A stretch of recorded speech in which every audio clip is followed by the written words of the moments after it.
Yeah, so you're trained rank now. Yeah.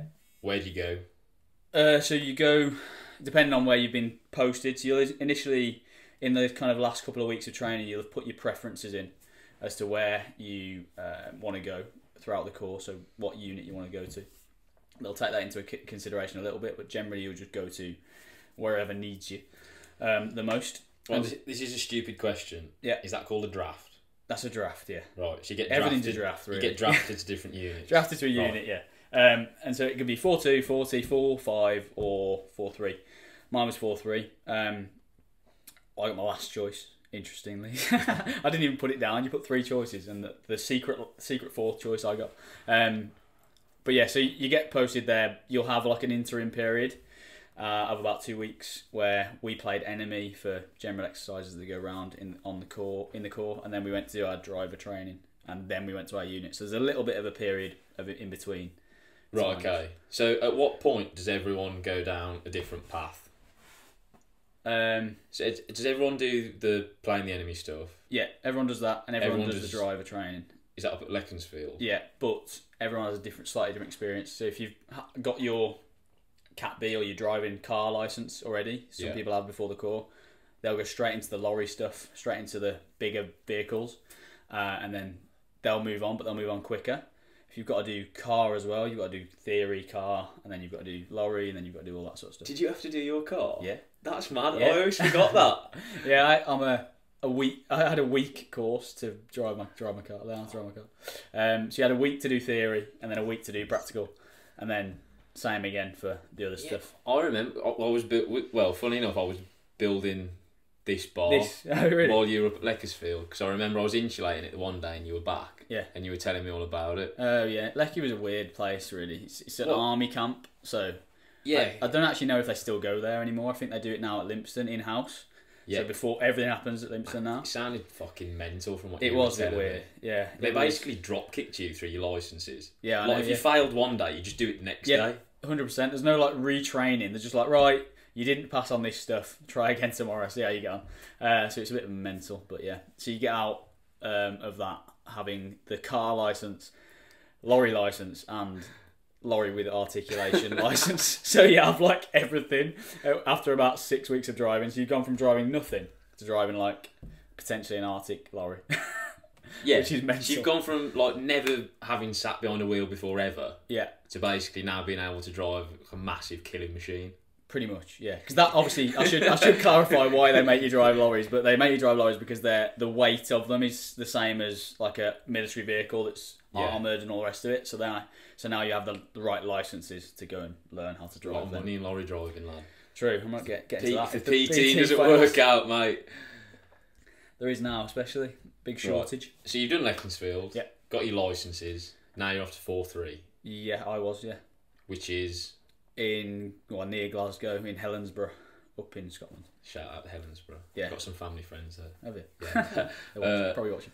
Right. So what's the crack with that? Yeah, so obviously, like that's where everyone goes to different places, basically. So everyone from training is initially together, and then they'll all go off to different areas. And then when wait, another stupid question. So the lads that are in your troop, yeah, they don't go to 4-3 with you.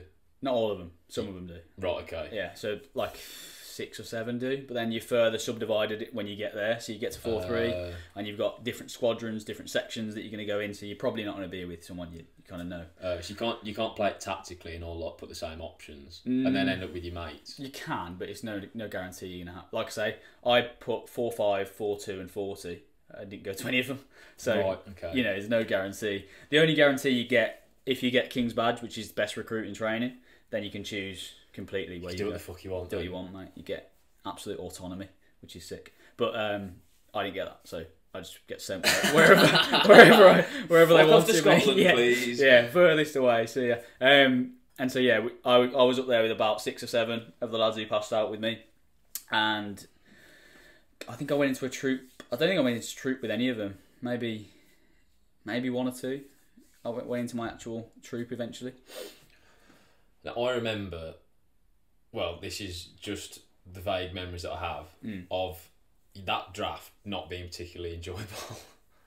It's funny, so looking back, it was actually really good. Like looking back, the experience and like the routine you have. Me and my mates who were there always say how much we'd like to go back to that experience now, because essentially what we were doing was behind the wire. We were working for essentially like 7 weeks, and then we'd have 2 weeks off. Yeah. So 7-2, we were working that rotation, which was really good because we'd have like a 3-week range package. So we're just shooting, which is all right. Sometimes it's shit, sometimes it's good. And then we'd have a week of like interim stuff where we're doing admin, getting ready to go behind the wire. Then we go behind the wire for 3 weeks, where all you do is eat, do fizz, and sit there with your arse, basically. Because there's someone who doesn't know what it means. Yeah. Behind the wire actually sounds quite cool. Yeah. And it basically couldn't be further from the truth. Well, it just means behind a fence, basically. Yeah. The wire is a fence. It is literal. Yeah, it sounds like you're incognito or something. Oh, no. Well, it is protecting the nuclear asset, but there's nothing really crazy that happened anyway when I was there. But what does happen when you're in 3 weeks behind the wire is because you're like, there's no input from the external world. Yeah. And so, you can imagine like 2 weeks in, a load of testosterone fueled blokes with no output, it just gets a bit mental. Yeah. And so, that can sometimes be a bit stressful. No birds. Yeah, no girls. And wait, so do you even know what's going on in the outside world? You got kind of social media and stuff, but okay, so it's not like a really shit I'm a celebrity where like, you just have no idea what's going on. Yeah, you can't say I'm a celebrity, get me out of here either. But you have Wi-Fi, but it's not great. It's like you can like WhatsApp and stuff. Right. So it's not amazing. And then so you play little games to sort of pass the time because there's nothing to do. They're just making things up for you to do. Oh, it's like being a teenager in the 90s. Yeah, it's got really shit internet. Shit internet. And you're grounded. Yeah, pretty much. Yeah, I mean, there was worse than grounding a lot of times, but I mean, looking back, all it seems like, when you look back through rose-tinted glasses, all it seems like is you were doing fizz twice a day, you were eating really well because food was free, and every 7 weeks you went on holiday. That's what it feels like looking back, and it wasn't like that in the moment. That sounds like a pretty good deal. It was great looking back. What we'd do is we'd save loads of money going behind the wire because, like I say, food's free, ecom's free, so nothing, no payments, and you're getting paid a little bit extra for being behind there. And so you save up all your money, and then the last week of that behind the wire period, you just book a holiday, go on holiday for the next 2 weeks. So it was great looking back for like a single Marine who's like 18 to 24. It's awesome. Yeah, it's the dream. But past that, it's probably not great.